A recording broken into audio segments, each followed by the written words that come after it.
Okay, off you go. Today we'll be presenting our documentary project called The White Butterfly. The concept behind this is that it'll be a reflexive documentary and it'll be available on YouTube.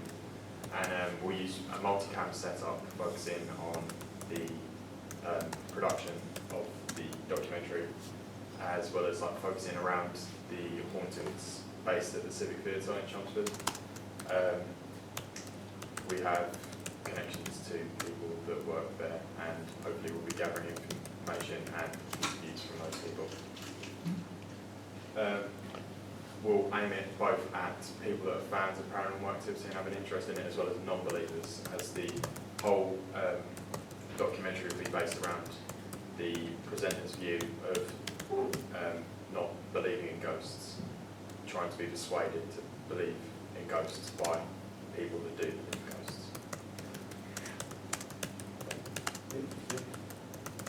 Okay, so our target audience, we could be using primary and secondary research to find out the target audience. Our ideal target audience will be non-believers, so therefore we've got sort of like a conflict between the two sort of views. It'll be initially aimed at sort of like teenagers, between like 15 and above. Yeah, it'll be available on YouTube to view, and that's because that's sort of like the primary way that that sort of age group would access.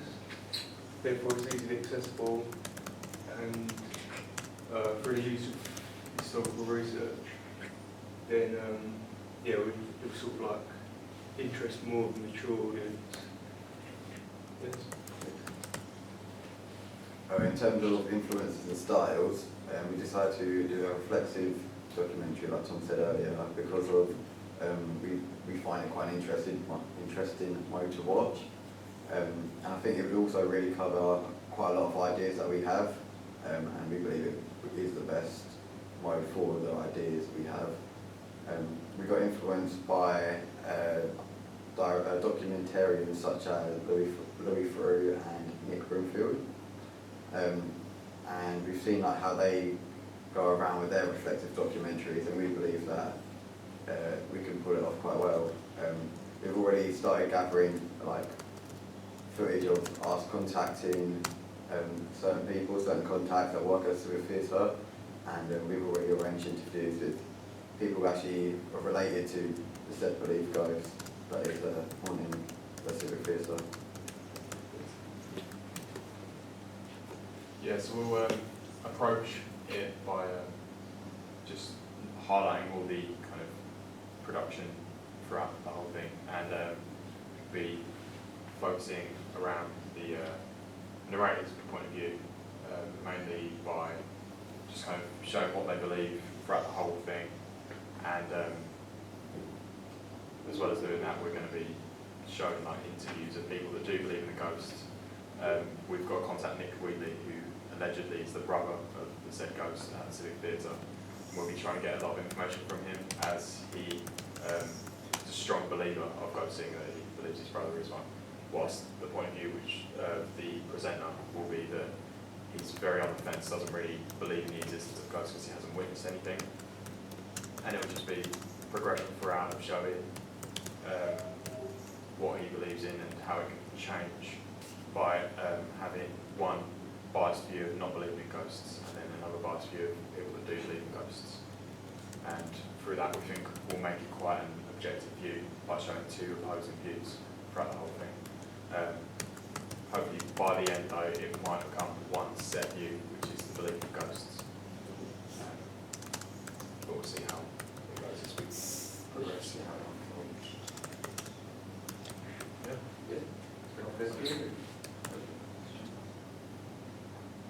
Okay. So, you talk about a presenter. Who is the presenter? That would be That would be you, right? Okay. Why have you volunteered to be the presenter?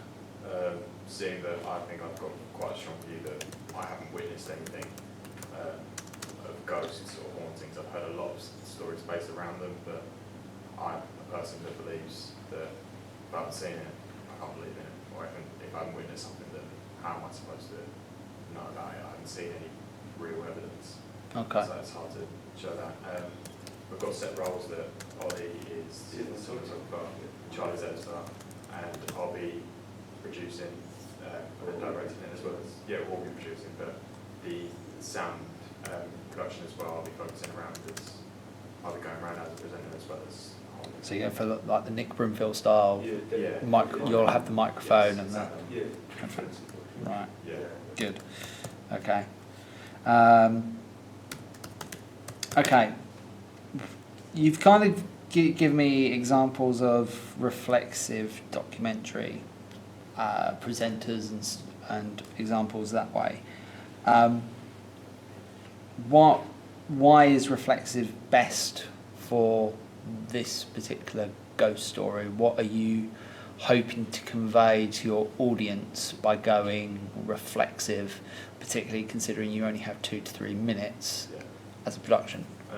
I think it gives more of like a genuine look on the whole thing because I find that if we did it from kind of a standard approach where it was just shots of ghosts and we just tell the story how it is with narration over the top, I think it could seem as if it's scripted. Yeah, and it sort of shows that it's sort of like fake or it could be edited or altered. Yeah. Whereas with reflective, you're sort of showing how it is. Right. Getting- More genuine. Yeah, trying to more get genuine the information. truth across because if we're trying to aim it at non-believers, they might use the excuse that this documentary is faked and we're trying to give it as much of a kind of genuine, yeah. Also, like, it's also a story in some ways of how the presenter is on his little journey to be convinced, or tries to be convinced. And it's not like a documentary where we're reporting on an event that's happened. It's like a story we're documenting. Okay. Are you actually going to do, are you planning on doing like a night at the Civic? We're hoping to get as much access to it as we possibly can. We're still in kind of like, we're waiting on contact from the main like head manager that works there. We've got contact from Nick, who is the senior technician. He spoke to the head manager. We just need to get definite known access to like areas, but it's he says that he's very open. The head manager says that he's happy for us to film there. It's just we don't know specifically what we can film, What when we can film. yeah. But throughout getting information from them, we should hopefully find out more. But So, based on the reflexive documentary, that whole idea of going from non-believer to potential believer, is that only going to be achieved through interviews? Or are you, that's why I asked whether you are actually going to do like a vigil or something, yeah, we because... hope to like show the interview process as a way of trying to persuade me to believe in ghosts, but also we are going to try and find like real life evidence if we can. There is locations that we have looked into that we could potentially visit and see if there is any activity there. Yeah. Right. In the hopes that it would convince. Yeah, we'll see if we can. It's all kind of if we can get the footage, Yeah. like with ghosts and stuff like that. We'll see if we're going to try and use interviews and people that have knowledge or believe in ghosts as the main kind of focus to try and persuade me. But if we can get any footage of activity or I was going to say, I think you need... This is why I question about the reflexive aspect of it, because if it's just interviews that you're going for, you're Something not... to like back it up. Like, Well, that's like just going around a class and asking them a question and seeing whether Yeah. people agree. Is that going to be enough for the audience to understand that that's changed your mind? yeah. That's what I mean. Or do you need more than that? more than just like an interview. Yeah. Saying yes. Because as much as they go, oh yeah, I believe it, if you come out and go, oh yeah, now I believe it, because that person clearly said it, Yeah. it doesn't necessarily work for the audience. No, that's true. So that's why I said maybe you might need to consider whether the reflexive approach is the best approach if you can't do additional things. And at the same time, you've also then got to think about how much time you've got Yeah. Yeah. for it. So then, I like the fact that you were thinking about that whole journey and actually you're documenting the journey, not necessarily just the thing. But yeah, that would be my biggest Okay. concern at the moment, is the fact that for the audience, you're convincing you that ghosts Yeah. exist only comes from one source and it's not an overly Yeah. convincing source. Okay. Yeah. Got it. Yeah? Cool. All right. Thank you very much.